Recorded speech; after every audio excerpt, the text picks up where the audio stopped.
नमस्कार. Cook with Yogita मराठीमध्ये तुमचं खूप खूप स्वागत आहे. तर आज आपण गाजरच्या हलव्याची रेसिपी बघणार आहोत.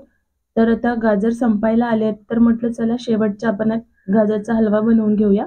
तर मी इथे 1 किलो गाजर घेतले आहेत आणि याचे जे साल आहेत ते काढून घेतले आणि स्वच्छ धुवून घेतलेले आहेत. तर आधी आपण याला किसून घेणार आहोत. तर किसून घेतल्यानंतर मी इथे गॅसवर एक कढाई ठेवली आहे. कढाई गरम झाली की याच्यामध्ये आपण तूप घालून घ्यायचं आहे.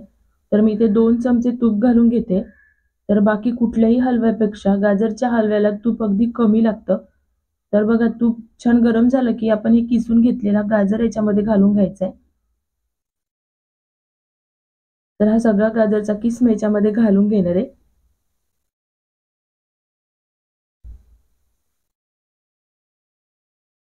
आणि आता आपल्याला हे छान तुपामध्येच परतून घ्यायचं आहे. तर 3 ते 4 मिनिटं छान असं परतून घेणार आहे.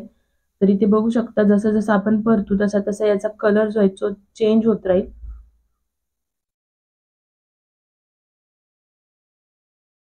तर मी इथे छान असं 3 ते 4 मिनिटं छान परतून घेतलंय आणि आता तुम्ही बघू शकता हा जो किस आहे तो हलका-हलका सॉफ्ट झालेला आहे आणि गाजरमध्ये भरपूर असं पाणी असतं त्याच्यामुळे जसा-जसा शिजेल तसा-तसा याच्यामध्ये थोडंसं पाणी सुटायला लागेल. तर इथे छान असं परतून झालेलं आहे. तर आता आपण याच्यामध्ये घालणार आहोत दूध. तर मी इथे अर्धा लिटर दूध घेतलंय आणि हे दूध जे आहे ते कच्चंच आहे आणि फुल क्रीम दूध घेतलेलं आहे. तर जर तुम्ही गरम केलेलं दूध घेत असणार तर त्याची जी मलाई आहे ते काढायची नाहीये, तशीच टाकायची आहे. मलाई काढल्यामुळे दूध जे आहे ते पातळ होतं आणि सगळी टेस्ट जी आहे ती निघून जाते. त्याच्यामुळे दुधाची मलाई न काढताच आपल्याला दूध वापरायचं आहे. तर हे दूध मिक्स करून घेतलेलं आहे. आता आपण याला झाकून शिजवणार आहे. तर आपण याला एक साइडनी झाकून देऊया म्हणजे कसं दूध जर वरती आलं तर ते आपल्याला या साइडनी दिसेल. जर पूर्ण झाकलं तर दूध जे आहे ते उतू जाऊ शकतं. तर इथे बघू शकता दूध असं वरती आलं की आपण याला परत फिरवून घ्यायचंय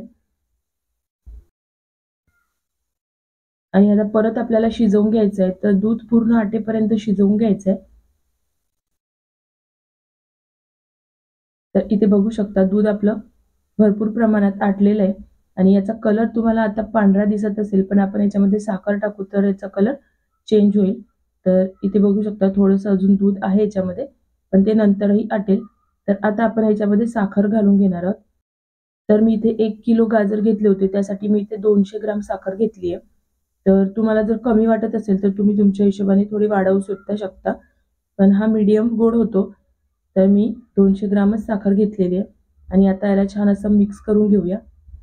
आणि आता हा साखरेच्या ज्यूसमध्ये आपल्याला हा गाजरचा हलवा चांगला शिजवून घ्यायचा आहे. तर परत आपण याला झाकून ठेवून द्यायचंय. तर 7 ते 8 मिनिटं मी इथे झाकूनच शिजवून घेणार आहे. पण मध्ये-मध्ये आपल्याला हा फिरवत राहायचा आहे.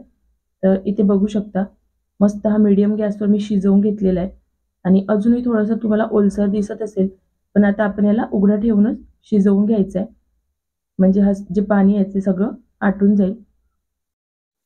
तर आता इथे बघू शकता पाणी अजिबात याच्यामध्ये दिसत नाहीये, म्हणजे आपला जो हलवा आहे तो मस्त असा शिजलेला आहे आणि मस्त असा मऊ लुसलुशीत झालेला आहे आणि खूप जास्त ड्राय सुद्धा नाही करायचा आपल्याला, हलकासा हा ओलसरच ठेवायचा आहे, म्हणजे असा ज्युसी लागेल.